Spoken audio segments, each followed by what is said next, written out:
اور رمضان میں شور ڈال دیتے ہیں کہ 11 پڑھنی، اور رمضان میں 8 تو ہوگی تراویح، 3 اوپر والے کیا ہیں؟ کیوں نہیں بولتے نہیں میرے وہ بھائی بولے جو 1 پڑھتے ہیں؟ اور 8 اور 3 کتنے ہوتے ہیں؟ 11۔ سارا سال 1 پڑھنا ہے، رمضان میں 3 کیوں پڑھنے؟ کیوں جی؟ اور جو 3 پڑھے اس سے لڑ پڑتے ہیں، اور جی حنفی ہو گیا، اور جی سنی ہو گیا، اور وہ سنی بھائی میرا سنیں جو یہ کہتا ہے 20 رکعت ہیں جی 3 ہی وتر ہوتے ہیں۔ اب وتر کی تعریف یہ ہے وہ رکعت جو پچھلوں کو طاق بنا دے۔ وتر نہ 1 ہوتا ہے نہ 3 ہوتے ہیں، نہ 5 ہوتے ہیں نہ 7 ہوتے ہیں۔ آپ اگر 30 رکعت بھی پڑھ دیں جو آخر میں 1 رکعت پڑھیں گے 31ویں، وہ پچھلوں کو طاق بنا دے گا، نہ وتر 1 ہوتے ہیں نہ 3 ہوتے ہیں۔ یہ مسئلہ سمجھنے کا ہے۔ ہم نے مسلک بنا لیے ہیں کہ وہ کہتے ہیں 8 بھابی پڑھتے ہیں، سنی 20 پڑھتے ہیں، اور اسی پہ لڑتے ہیں بھی آپ 8 پڑھ رہے ٹھیک، ان کو 20 پڑھنے دیں۔ کیوں لڑتے ہیں؟ اللہ نے قبول کر دی۔ ہم سمجھتے ہیں کہ ہمارے پاس کنجی ہے، ہمارے پاس کنجی ہے۔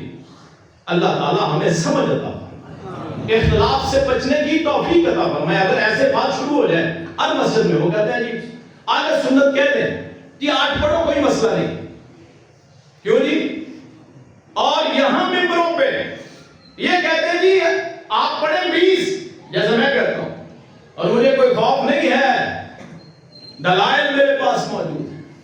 جب صحابہ 36 پڑھ سکتے ہیں رات کو، تو ہم کون ہوتے ہیں 8 اور 20 کا رولا ڈالنے والے؟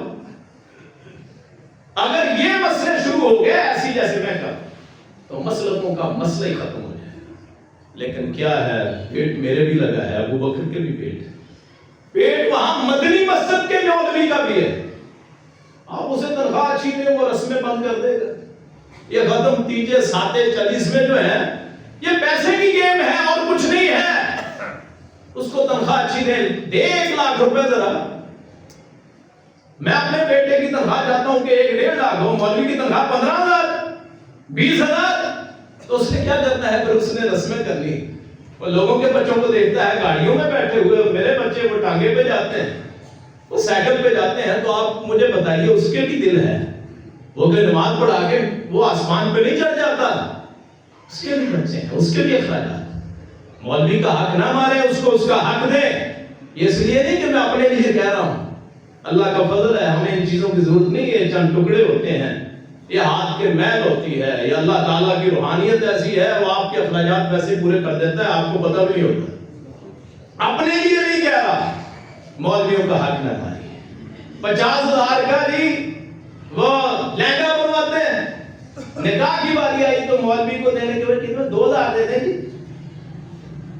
وہ ایک لہنگے کی بھی مار نہیں مولوی۔ یہ تو ہم احترام کرتے ہیں۔ ان چیزوں کو ختم کریں، اس کو اپنا سردار، اس کے مولوی نے نیا موٹر سائیکل لے لیا جی، یہ محفل ہوتی ہے بقاعدہ، نماز پیچھے پڑھنے والے کا باتیں کرتے ہیں، مولوی نے پلاٹ لے لیا۔ ہم پلاٹ لیتے ہیں تو اس نے لے لیا تو کیا حل ہے؟ وہ جو اس کا بچہ ایجیسن میں پڑھتا ہے، وہ جی گویا مولوی تو آپ سمجھتے ہیں کوئی اور ہی مخلوق ہے، وہ بھی اسی معاشرے کا حصہ ہے۔ اس کو اپنا ہمدرد سمجھیں، اس کے اخراجات پہ نظر رکھیں کہ وہ بیچارہ کیسے گزارا کرتا ہے۔ آج تک نہیں آپ نے سنا ہوگا، ازراہ تفنن کہتا ہوں کہ کسی مولوی نے کبھی ہڑتال کی ہو، سارے ڈج کوڈ کے مولوی سڑک پہ آ گئے ہوں، یہ اخراجات پورے نہیں ہوتے، نمازیں ہم نے پڑھا۔ ہڑتالیں دوسرے لوگ کرتے ہیں، تعاون کریے، کیجیے۔ اللہ پاک مجھے آپ کو اختلافات ختم کرنے کی توفیق عطا فرمائے۔ کاش ایک دن ایسا ہے ڈج کوڈ کی بریلوی مسجد میں آل حدیث نماز پڑھے اور بریلی آل حدیثوں کی مسجد میں پڑھے۔ دیوبندی اچھے شیعہ سارے برے نہیں ہیں، انشاءاللہ میں کوشش کروں گا کہ صرف ایک جمعہ اس موضوع پہ پڑھوں۔ سارے شیعہ برے نہیں ہیں، صرف وہ جو رسول اللہ کے اصحاب کو بھونکتے ہیں ان کو نکال کے، جو صحابہ کی عزت کرتا ہے وہ شیعہ میرا بھائی ہے، وہ میرا بھائی ہے، میں اس کی مسجد میں نماز پڑھوں جا کے، وہ میرے پیچھے نماز پڑھے۔ اللہ ایسا ماحول پیدا فرمائے۔ فرما دے, اللہ پاک اختلافات حل فرما دے. آخر دعوانا الحمدللہ رب العالمین.